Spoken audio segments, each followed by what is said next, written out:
berkata begini, "Pak, saya ini tadinya naik Vespa.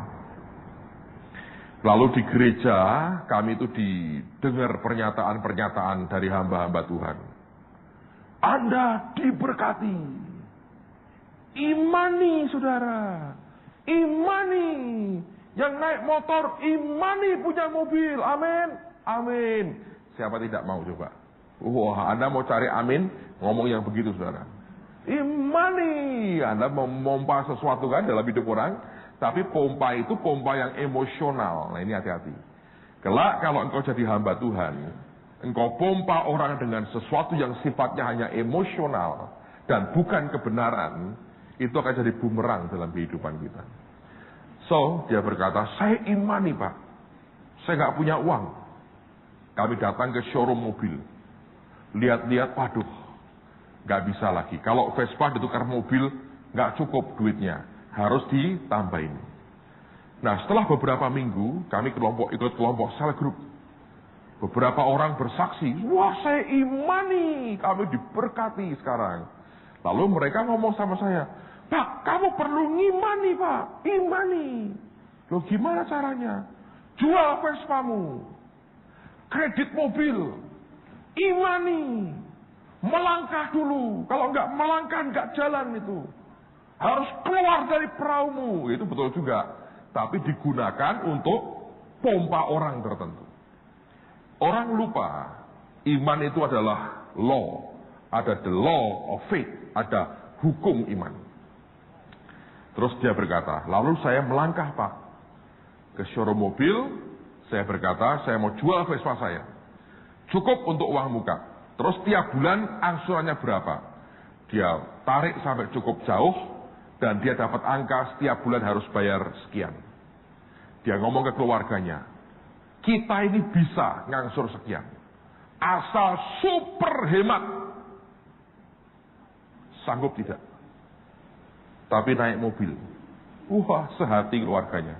Anak-anak berkata, "Siap." Tapi tidak belanja daging. Sayur. Naik mobil. "Siap." Anak kecil.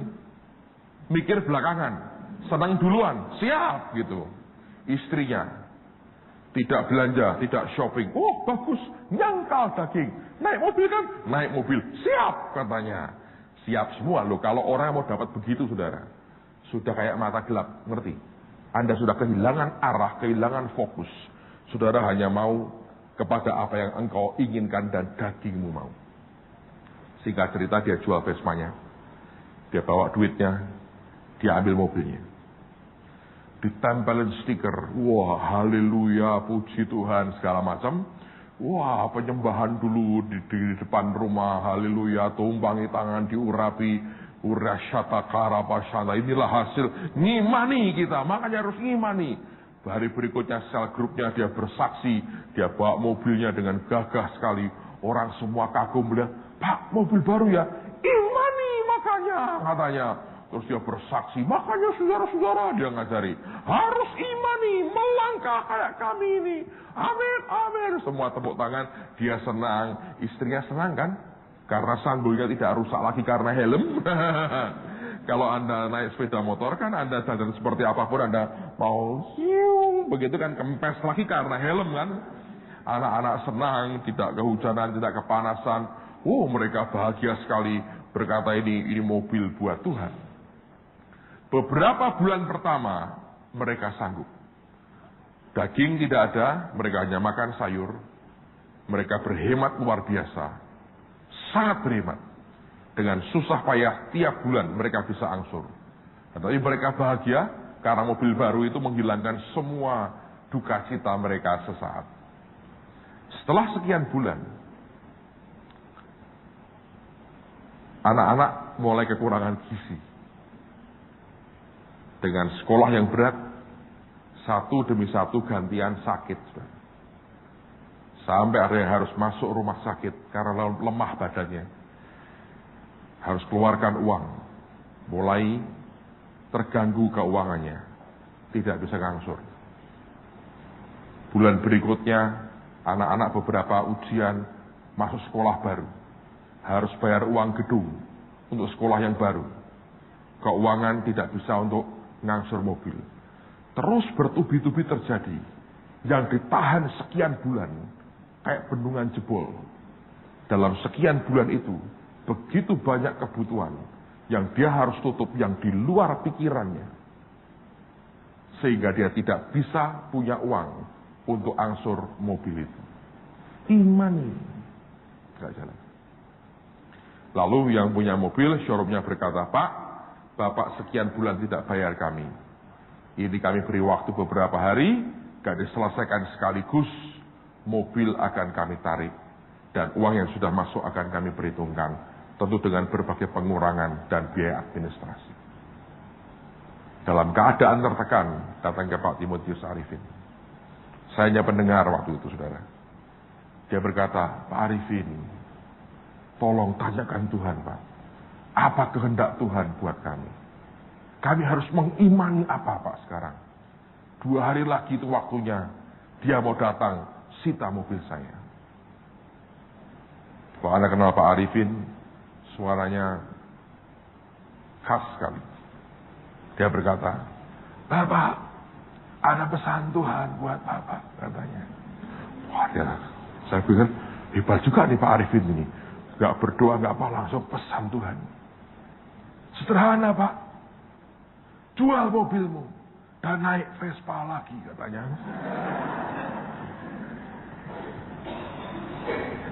Itu jawaban yang sangat tidak diharapkan. Tapi saya berkata, it's true. Ketika orang tidak mengerti bahwa iman itu ada law-nya, ada hukumnya, orang cenderung untuk memaksakan diri dan atas nama iman, sepertinya dia beriman, dia sedang memaksakan sesuatu dalam hidupnya. Anda harus hati-hati. Ada namanya the law of faith. Roma 8, coba ayat 1 dan ayat yang kedua. Roma 8, ayat 1 dan ayat yang kedua. Roma pasal 8, ayat yang ke-1 dan kedua. Demikianlah sekarang, tidak ada penghukuman bagi mereka yang ada di dalam Kristus Yesus. Roh yang memberi hidup telah memerdekakan kamu dalam Kristus dari hukum dosa dan hukum maut. Bukan dikatakan roh, tapi dikatakan the law of the spirit of life. Atau hukum roh kehidupan. Kita ini, saudara, perhatikan, hidup dalam 2 dunia. Kita hidup dalam hukum natural, tapi sebagai anak Tuhan, ada juga hukum yang supranatural, yang available, yang tersedia buat kita. Ngerti ya? Nah, kalau kita pakai hukum natural terus, segala sesuatunya natural. Tapi ada ingin terobosan, mau breakthrough dalam hidupmu, dipakai Tuhan dengan luar biasa, jadi berkat yang ajaib, kita mesti bergeser kepada hukum yang supranatural. Nah, kita berkata, ada the law of faith, tapi dengan bahasa dan istilah berbeda. Paulus mengatakan the law of the spirit of life, atau hukum roh kehidupan. Secara rohani Anda mesti mengerti, ada hukum-hukum rohani yang tidak pernah boleh diabaikan oleh anak-anak Tuhan. Mengabaikannya berakibat fatal dalam kehidupan kita. Lihat Yakobus pasal yang pertama, ayat yang ke-25. Yakobus pasal yang pertama, ayat yang ke-25.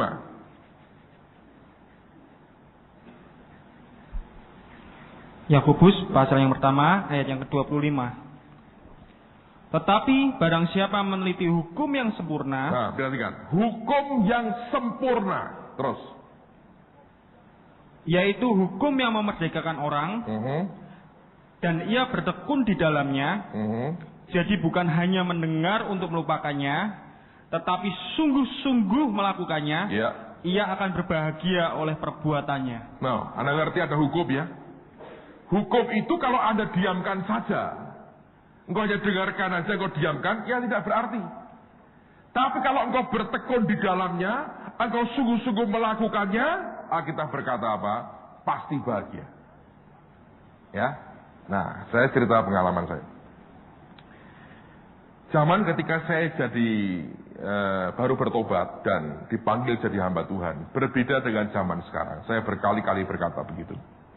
Di mana perbedaannya? Perbedaannya adalah sekarang ini kalau orang jadi hamba Tuhan, orang berpikir tentang sesuatu yang baik, yang positif sebetulnya. Artinya secara ekonomi, secara keuangan, normalnya hamba Tuhan sekarang itu kehidupannya baik. Tadi ngobrol dengan Pak Alex, dia bicara soal angka 2,5 triliun. Jadi itu luar biasa ya, kalau jadi gedung tertinggi di dunia dibangun oleh karena visi seorang hamba Tuhan. Itu ajaib sekali. Tapi zaman saya dulu berbeda sekali, saudara. Berbeda sekali. Saya tidak menutup mata bahwa hari ini pun masih begitu banyak teman-teman hamba Tuhan yang hidup dalam keadaan kekurangan. Saya tidak menutup mata. Tapi secara keseluruhan memang kondisi sudah berbeda jauh sekali. Dulu ketika orang berkata saya pendeta itu orang golongan kedua, ketiga. Ya kan? Sekolah Alkitab, sekolah teologi itu kalau di mana-mana ditolak baru terpaksa sekolah Alkitab. Daripada jadi pengangguran. Lebih baik jadi mahasiswa. Keren, sekolah Alkitab. Bayangkan ya, tanpa panggilan yang jelas, terpaksa keluar dari pendeta, suruh nyanyi dari buku himne, ini kunci C, ini nada C, nada D, segala macam. Saya untung tidak sekolah teologi ya. Dan kemudian nyanyi begitu rupa, berat sekali. Dan secara ekonomi tentu berat. Nah, pada waktu saya bertobat lahir baru, Tuhan panggil saya jadi hamba Tuhan. Orang yang pertama berkata tidak adalah orang tua saya sendiri. Kenapa? Karena mereka tahu, mereka berkecimpung dalam organisasi gereja itu bertahun-tahun. Mereka tahu susah payahnya jadi gembala sidang. Dia berkata, kalau kamu jadi pendeta, kamu dihabisin majelis gereja. Kamu akan ditekan sampai nggak punya harga diri. Dan itu aku tidak suka kalau anakku mengalami perlakuan seperti itu. Dan dia bilang, aku ngerti yang di dalam gereja terjadi apa. Berat para pendeta. Tapi saya tahu ini Tuhan yang panggil. Dan kemudian saya ketemu dengan beberapa hamba Tuhan yang ternyata berbeda dengan yang selama ini saya lihat. Hidup mereka baik, mereka dicukupi Tuhan, mereka hidup bahagia dan hati mereka cinta Tuhan. Saya bilang, tidak ada ini dong, tidak ada keharusan aku ini harus melarat walaupun aku dipanggil sebagai hamba Tuhan. Nah, pada waktu itu juga, nah, sekarang pun samalah ya, kalau Anda pria, Anda mau deketin perempuan, kalau tanpa modal itu berat sebetulnya. Ya, selalu calon mertua, terutama ibu mertua akan bertanya, naik apa sih? Dulu saya naik Mercy, gede sekali Mercy yang saya pakai. Tapi dipakai rombongan rame-rame, saudara. 60 orang bersama-sama dan 30 orang bergantungan di tengahnya, alias naik bis sebetulnya. Jadi berat sekali pada waktu itu saya bilang, ini repot ini, dipanggil jadi hamba Tuhan, kondisi keuangan berat, tidak ada modal, aku mesti berbuat apa? Sampai kemudian saya membaca buku-buku dari Kenneth Hagin, dan dia banyak bicara soal faith, soal iman, soal iman, soal iman, soal iman. Saya masih belum bisa menemukan kunci apapun dari apa yang beliau sampaikan, sampai satu kali saya ini punya konklusi, saya berkata begini, kalau aku itu ngerti yang namanya iman itu apa, tidak mungkin aku melarat. Ya. Kalau aku ngerti yang namanya iman itu apa, tidak mungkin aku jadi orang biasa-biasa. Karena aku punya Allah yang luar biasa. Mengapa aku biasa-biasa? Tapi kuncinya apa? Mesti ada rahasianya ini. Iman itu apa sih? Itu yang saya kejar, bro. Saya pengen ngerti iman itu apa. Nah, karena baru lahir baru, tidak terlalu banyak ngerti firman. Sekarang pun ya tidak terlalu banyak ngerti juga sebetulnya. Saya datang ke beberapa gembala. Saya bilang, Pak Pendeta, saya bilang, tolong beritahu saya, Pak, iman itu apa? Mereka berkata begini, oh ya memang anak muda sekarang lagi banyak yang dalam Tuhan, saya senang kamu tanya soal iman.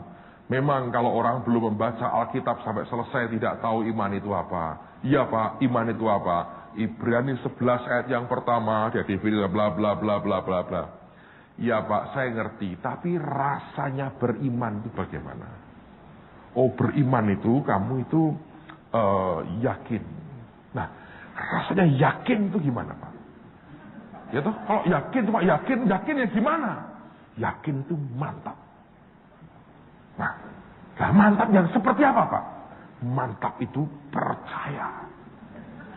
Nah percaya itu Pak, percaya itulah iman tadi itu. Super. Jelas kan? Jelas? Ya kurang lebih. Kurangnya banyak, lebihnya dikit saudara. Pulang dari diskusi itu tambah pusing kepala saya. Ini kalau caranya begini, gue nggak ngerti nih, iman itu apa? Saya belum tahu ada law, ada hukum iman. Tapi itu bagian dari pencarian saya. Anda juga sama. Kalau itu bukan bagian dari pencarian pribadimu, engkau hanya mendengarkan apa kata orang, tidak menjamin bahwa hidupmu akan dirubah Tuhan. Datang ke pendeta kedua saya. Pak Pendeta, iman itu apa sih Pak? Ibrani 11 ayat yang pertama. Oke Pak, saya tahu itu. Tapi begini ya Pak ya, saya pengen tahu rasanya orang beriman itu seperti apa. Yang mengatakan saya beriman, oh kalau kamu beriman, kamu itu yakin.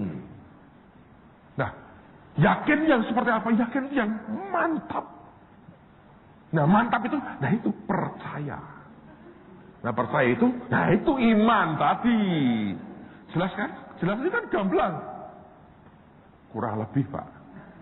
Kurangnya makin banyak, lebihnya makin dikit saudara. Datang sampai 3 atau 4 pendeta, kurang lebih. Jawabannya sama. Lama-lama saya marah dengan pendeta. Emosiku segini saudara. Saya datang ke pendeta yang berikutnya. Seorang gembala sidang. Sekarang sudah almarhum.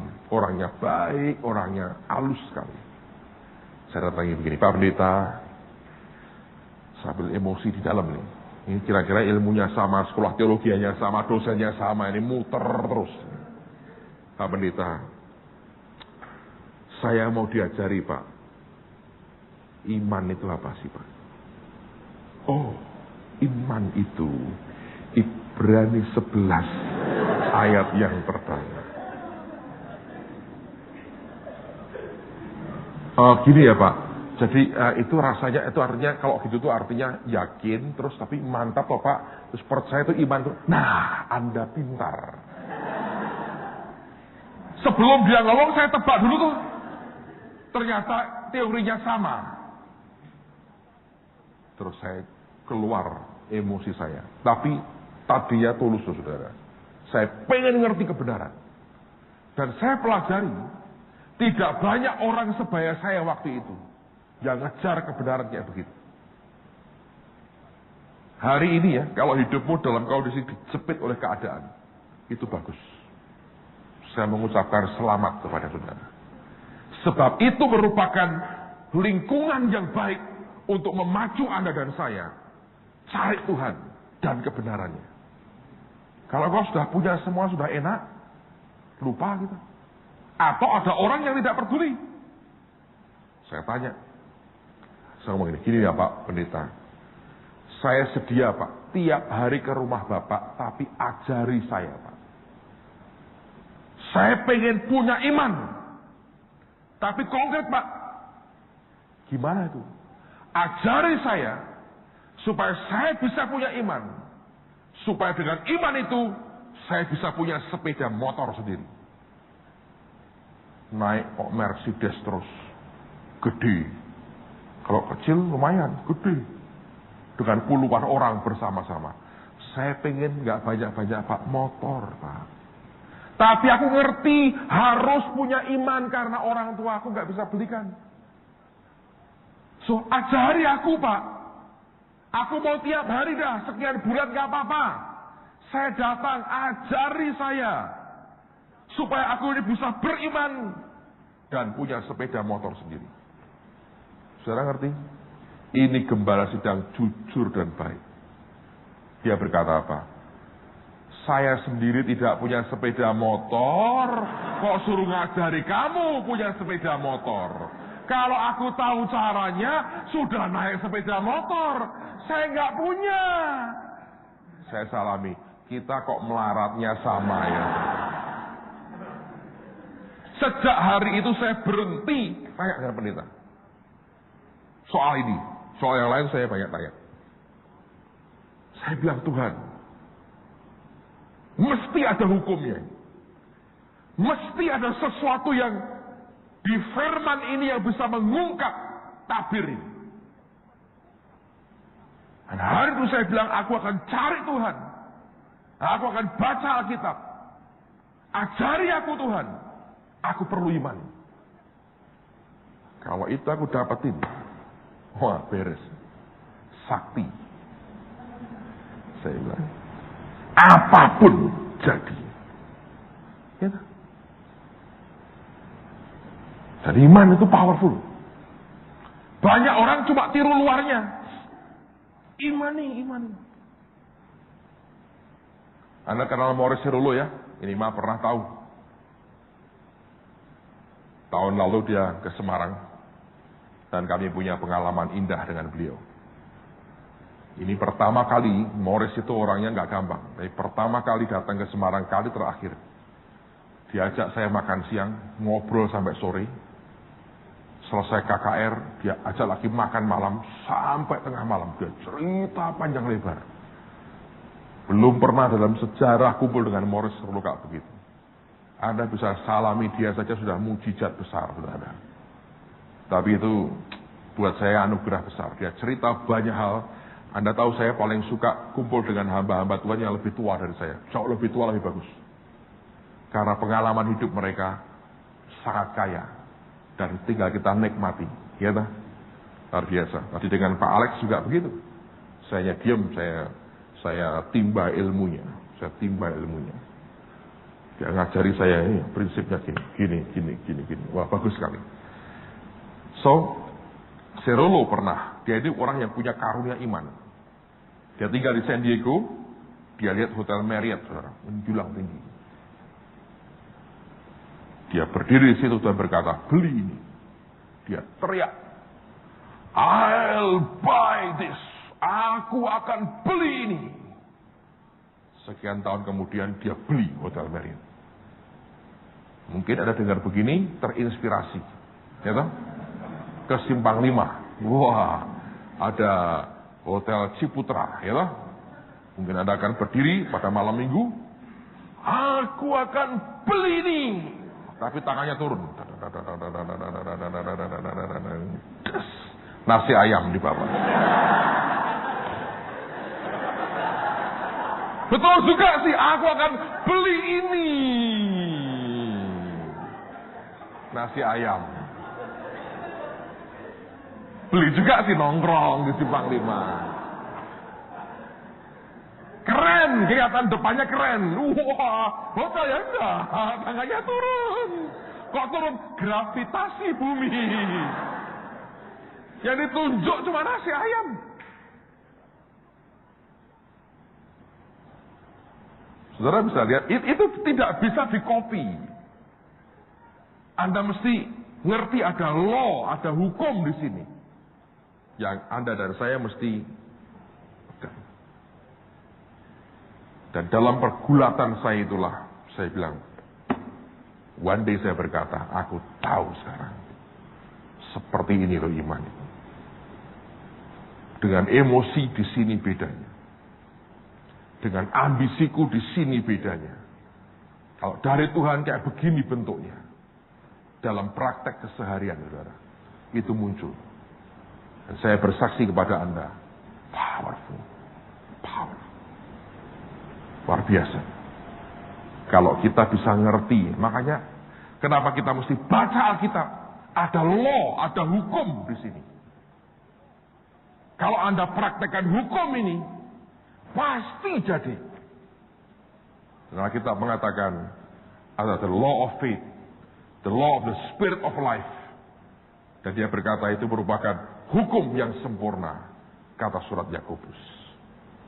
Amen, saudaraku. Lalu orang bertanya, Pak, di mana sebetulnya rahasia iman itu? Ini sekaligus yang ketiga dan terakhir. Ketika Anda membaca Alkitab ini, maka saudara akan seringkali mengalami pengalaman di mana Roh Allah bekerja menghidupkan bagian dari logos ini jadi apa?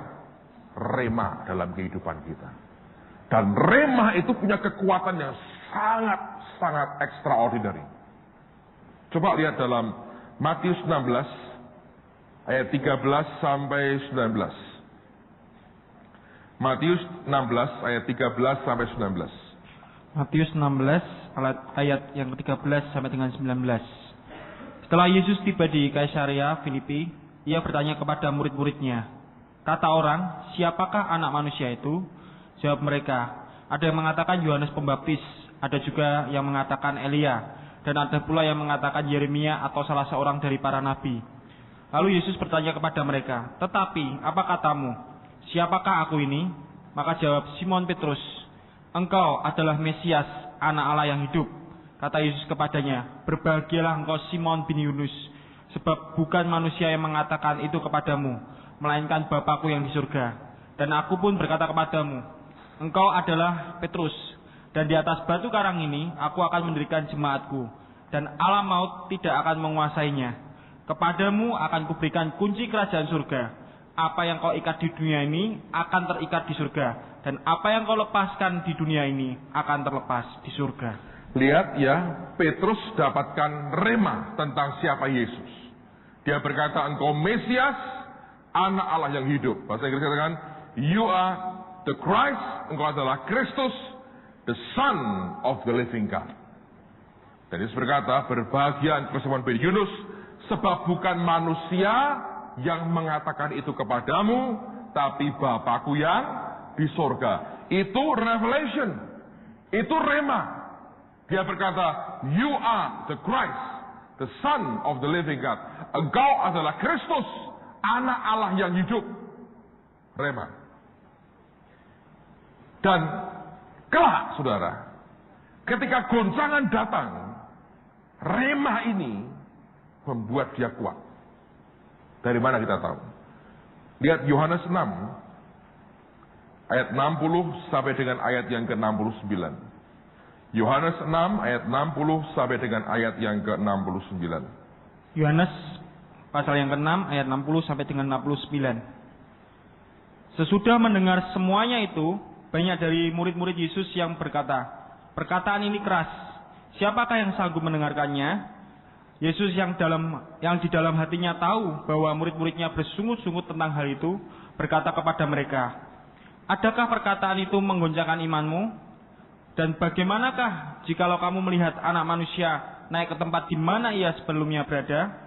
Rohlah yang memberi hidup, daging sama sekali tidak berguna. Perkataan-perkataan yang kukatakan kepadamu adalah roh dan hidup. Tetapi di antaramu ada yang tidak percaya. Sebab Yesus tahu dari semula siapa yang tidak percaya dan siapa yang akan menyerahkan dia. Lalu ia berkata, sebab itu telah kukatakan kepadamu, tidak ada seorang pun dapat datang kepadaku kalau Bapa tidak mengaruniakannya kepadanya.